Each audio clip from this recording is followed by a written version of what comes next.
Hello everybody, welcome back to the Inner Sanctum YouTube channel. I'm your host, Ari Stamatakos, and today we are back with another episode of Aussies Abroad. Now, what this series entails is I will be going through the weekend's footballing actions from abroad and taking a look at the best performing Aussies across those matches. So, without further ado, let's get into it.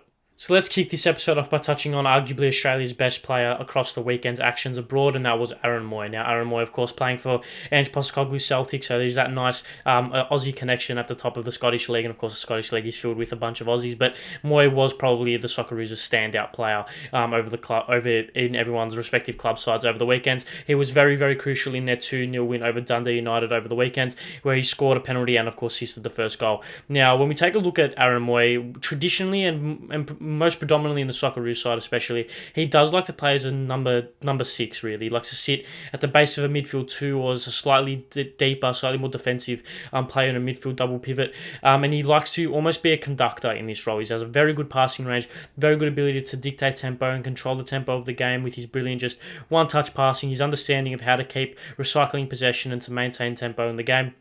And this has been pretty present throughout his career. Of course, when he started his career in the A-League, that is kind of what his role was. And then when he moved across to England, we did see a little bit more of an attacking impotence for him. However, when he moved across to China, and more specifically for the Socceroos, he was very much so a number 6, a controlling possession-based number 6, where he can control tempo, dictate the way the Socceroos were going to play, or dictate the way his respective team would play, I should say. And this is something that has really there's something that really suits a lot of his strengths. Like I said, his strengths are his passing range, his ability to remain composed. His football IQ as well is fantastic. He just knows where to be, what pass to make, and he's always one step ahead of the opposition at all times. It feels like, and he feels like, and he's always one step ahead of pretty much everyone else on the pitch. He just knows what the next pass is going to be, where to make the next play, and how to progress his team forward in attack. So that's kind of his strengths, and that's what he's been doing for most of his career. However, when he has moved to Ange Postecoglou's Celtic, he has developed a little bit of a difference into his game, which is a little bit similar to how he was playing a little bit for Brighton and Huddersfield as well when he was in the Premier League. So he has transformed from a number 6, from a traditional number 6 anyway, to more of an advanced number 8. And this is somewhat surprising considering he's slowly aging, and he may not have that many miles left in the legs, I should say. But his transformation to this position actually suits this Celtic team, this league, and the way that he's able to play very, very well. Now, of course, he has Callum McGregor sitting at the base of the midfield, and he had Rio Hatate playing against Dundee on the left side of midfield. So that 3 triangle in midfield allows Mooy to get more involved in the play, especially in the final third, and gives him the license to roam a little bit on that right-hand side and get into more influential positions. Now, while, like I've mentioned, his attributes and his key, or his main traits and his main attributes are his ability to control tempo, his ability to maintain possession and to read the play, and his football IQ second to none as well, while they may not suit a traditional number 8. When you think of a traditional number 8 who like to make third man runs into the box, you think of very powerful, very physical, goal-scoring midfielders. However, what Aaron Mooy does better than pretty much anyone, especially in a Socceroos shirt that we've seen for the longest time, is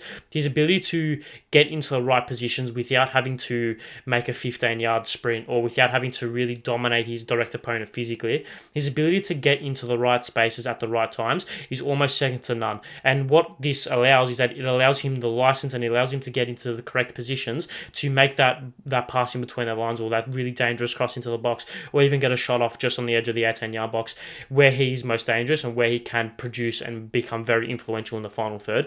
Now, if you take a look at some stats this season that show just how good he can be in the final third, or maybe 40 yards out from goal, around about that mark, is that he has 0.41 assists per 90 for Celtic this season, as well as 2.16 chances created per 90 for Celtic this season. And this once again goes to show just how creative he can be and just how influential he can be in the final third. Now, Let's take a look at the match against Dundee United, where they won 2-0. Of course, we'll bring up his team up in a second, but Mooy was a very crucial player for Celtic in this game, and has been for pretty much ever since they've come back for the World Cup, or pretty much ever since Aaron Mooy signed for Celtic. He has been a player that has been very crucial in the way that they like to play, especially move the ball forward, progress the ball forward, especially on that right-hand side. Now, he, of course, got a goal from the penalty and an assist. If you take a look at his assist came from making a run down the right-hand side, which is something that you may not associate most with Aaron Mooy. He isn't the quickest player in the world. He isn't the most physically capable player in the world. However, like I mentioned, his football IQ and his ability to get in the right positions at the right time gives him that half a yard extra space that he potentially needs to get into the right areas. He made a very good run down the right hand side. He got into a very good position to get a cross off, pretty much hugging the touchline and running almost to the corner flag. He got a fantastic cross off. I think it was first time. It was definitely on the run, and at the back post was Jota waiting to head it in, to head in Celtic's first goal. Now that is a very typical Aaron Mooy kind of assist. It was a very creative, very playmaking type of assist, and it's something that we've seen more and more of as he's played in these more advanced positions, as he's played in these more positions that gives him license to move into the final third and to move out wide and to get into more influential areas. Now, if we bring up his heat map here, if we bring up his heat map right here, we can see that this is almost exactly what we've been mentioning or what we've been talking about. His ability to break into that final third, his ability to break onto that right-hand side in particular and get into dangerous areas is something that has been an area of his game that has developed tenfold. Despite his relatively aging profile, his ability to elevate his game has, like I said, he's leveled up tenfold, especially under Ange Postecoglou. And this new avenue, this new dynamic for his game is something that has been a massive point of difference for this Celtic side. As we can see, he has a massive area of influence on the right-hand side, almost hugging the touchline, giving the inside forwards for Celtic the license to come inside and to almost act like a right-sided striker and a left-sided striker rather than true left and right wingers. However, in saying this, he can also drop a little bit deeper and control possession, can also slide alongside Callum McGregor in that single pivot in midfield and dictate tempo that way. However, like this shows, much more of an influence in the final third, much more of an influence playing on that right-hand side and pushing on in behind the fullbacks, in behind the centre-backs, and really pressing them deep and really occupying the space that the likes of Jota and Furuhashi allow in terms of pushing the defence deep. The forwards for Celtic like to push and maintain their depth. They push the opposition defence really deep, so that allows the likes of Mooy and Hatate on the other side to occupy those areas in midfield, occupy the vacant areas in midfield that the defence has allowed because of how far they're pushed back by the Celtic forwards.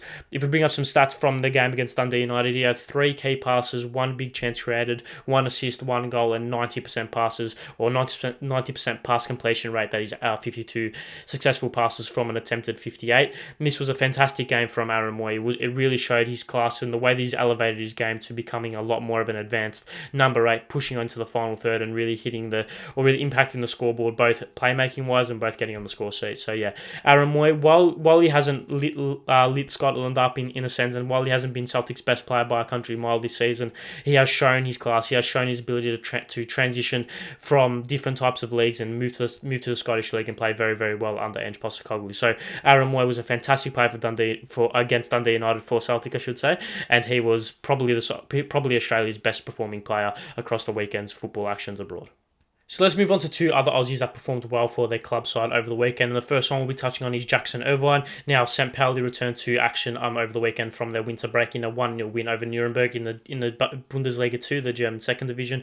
Now, Jackson Irvine played almost like a number 6 in a midfield 3. St.Pauli played a 3-5-2 formation, and Irvine did sit at the base of a midfield, allowing fellow Socceroo Connor Metcalf to play as a more advanced midfield on the right-hand side, similarly to how the left-sided midfielder played as well. He was that midfield anchor shuttling across just in front of the defence and really being that engine, that runner, that Carrillo kind of role, which he showed for the Socceroos countless times. He didn't have a major offensive impotence this game. However, his shift defensively was very, very good. He won 4 out of his 5 ground duels and won 5 out of his 7 aerial duels, as well as having 6 clearances and 3 tackles, I should say. Now that outstanding defensive numbers and goes to show the versatility that Irvine provides for both the Socceroos and his club side. He can be a little bit more of like a box-to-box midfielder and breaking into the final third and making those late runs into the box. However, he can also be a midfield anchor, that runner across the midfield and just putting out spot fires left, right and centre and being that real workhorse in the centre of the park. If we move on to another player who played well, we are moving back to Scotland with Kye Rowles.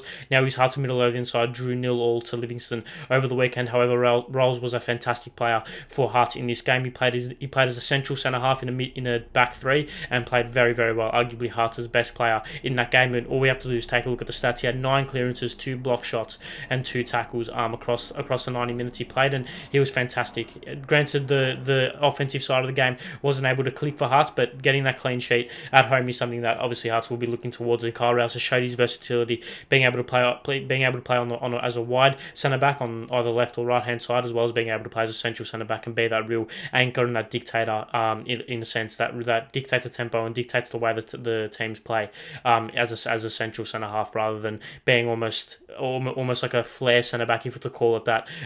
Playing outside, he can drop into that central centre back position and be a very, very crucial player for his side. That just goes to show you the versatility that he has, and could be something that Graham Arnold could look at for some future games for the Socceroos. But yeah, they're 2 other players that played very well for their club sides abroad over the weekend. So yes, that is it for another episode of Aussies Abroad. Thank you very much for watching. Thank you very much for sticking around to the end of the video. Make sure you leave your thoughts in the comment section below. Leave your thoughts on some players you would like to see covered in future episodes of this series. Make sure you like the video, subscribe to the Inner Sanctum YouTube channel. See you guys next time, and goodbye.